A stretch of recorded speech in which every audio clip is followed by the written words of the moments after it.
Alrighty. Texted the dinner plans to them. Was very precise so we don't miss our reservation time.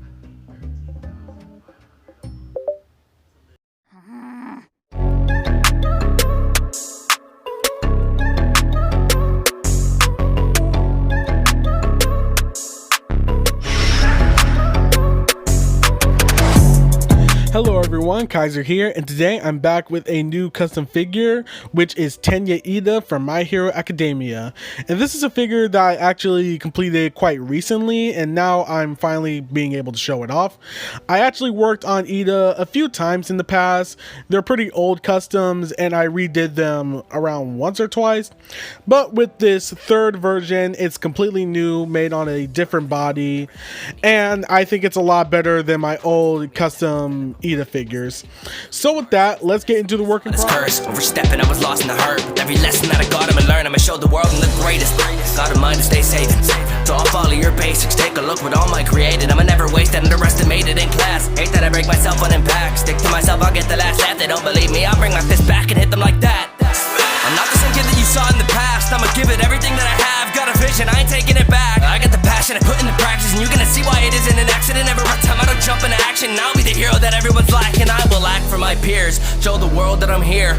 Keep a smile on my face to hide all signs of my fear. I know I need to be focused in times when my mind isn't clear. And here we have the custom Tenya Iida figure completed, and I have to say I really like how it came out. Obviously, it's not a one-to-one like accurate look for Iida's costume, but for what I was able to work with, I think it came out pretty well, and I do kind of like this interpretation of how Iida's costume would look. It's kind of like a redesign. Starting with the head, as you can see, it is the McFarlane figure. I did want to use like a minifigure head, you know, the ones that a lot of people use for like My Hero customs, but it was a little bit expensive, and I still thought that the Tenya Iida head worked pretty well for this custom.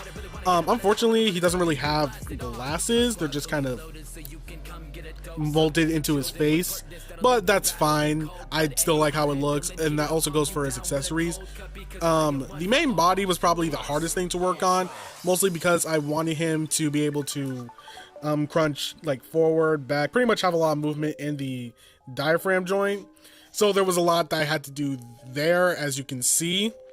I had to pretty much Dremel out almost everything here, and the original peg broke, so I had to fix that. And that also goes for the torso itself. So a lot of dremeling and sanding was done in order to get the diaphragm to move around, but I'm glad that I did it. The arms are also made, or they also come from the McFarlane figure, and I had to do like a lot of dremeling in order to get them to fit on and also still have the posability. And again, I'm really glad that I was able to do that. The legs, I forget where they come from, but they are from another Star Wars figure. A lot of the parts here are from Star Wars, and I did kind of want a baggy look for his pants, so those fit pretty well. I think originally I wanted to use legs from a Power Rangers figure, but I didn't have that on hand, so I went with this, and it works pretty well. And onto his lower leg slash kind of like his boots. These are made from Iron Man legs, since I kind of wanted a big, bulky tech looking design, and this fit pretty well. I did add some elements of the original, kind of like the thrusters in the bag and the gold accents. And the feet are, once again, I think they're also Iron Man, and I just painted them white. So yeah, it was a fairly simple custom. It's just, oh, well, one more thing is the kind of, the spikes, I guess you can call them that, they're on the back. This is to kind of emulate the engines or the thrusters that he has on his back. Again, since I wasn't really able to add that in, I kind of made a little homage to it, so these are supposed to emulate it, and I think it works out pretty well. So overall, I think that this came out pretty well. I still think this works as a kind of sleek, a more sleek updated design for Iida. I forget in the manga whether or not he got an upgrade to his costume. I think he did, but it definitely doesn't look like this, but I'm happy with how this looks. So moving on to accessories, it's pretty much the same stuff that comes with McFarlane. He has his alternate head or his helmet. and that goes on pretty easily, as you can see. There you go. One thing about the McFarlane heads that I worried about was whether or not they were going to be too big, since this is supposed to be for a 7-inch scale. But I don't think it looks too bad on Iida, as you can see. I think it might look a little too big, but it's not enough to like really make it look off. I still think this works pretty well. And he also comes with his alternate hands for whenever he's running, as you can see. And I will put those on now. And there you go. He has the running hands on, the helmet on, and I think it looks pretty good overall. These are a little tight to, you know, pop on and off whenever I want to change the hands out, but it's not too bad. Next we have articulation, and his head can go up that far, go down that far. It can move side to side just a little bit, and it can pretty much spin all the way around. His arms can go out that far. They can go pretty much in a 360. He has a bicep swivel, double jointed elbows, a wrist swivel, and a hinge. He has a diaphragm joint that can go forward that far, back that far, but it does leave a bit of a gap. It can swivel, and it can go side to side pretty far.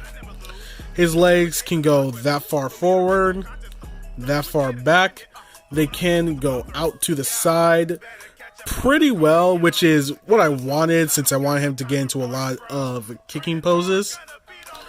He has a thigh swivel, a double jointed knee, and his ankle can swivel, move up and down, and he has an ankle pivot. So overall, the articulation is pretty good, a lot better than my previous Iida customs. And with this articulation, he's able to get into some very dynamic poses, which you'll see towards the end. Now we can move on to the size and comparison with all these figures. Here he is standing next to his two best friends, Uraraka and Midoriya. Here he is standing next to Shoto and Midoriya, the team that were able to take out Stain. Here he is standing next to Bakugo and Lemillion. And here he is standing next to his teacher Aizawa and the #1 hero All Might. And that's about it for my custom Tenya Iida figure. I hope you guys enjoyed this video. It was a lot of fun showing off this figure, and I think it's a massive improvement over my last Iida customs, especially in terms of just stability and posability. There's not really much I have to say. Until next time, I hope you guys enjoyed, and thank you for watching. I just need to speed up. This was the reality I learned at the young age of 4. And that was my first and last setback. Until one day he told me, dreams can become reality. You can become a hero. Hear them laughing, sure I never have a quirk. That my passion isn't worth it no matter how hard I work. Somehow casually know my pure power since a birth, but I'm never lacking courage, see I'll smile when it hurts. Mind of a superhero, but my body goes berserk. So I'm writing all of my notes and utilizing what I learned. I'll show you all, yeah, I thought I already told ya. Go beyond, plus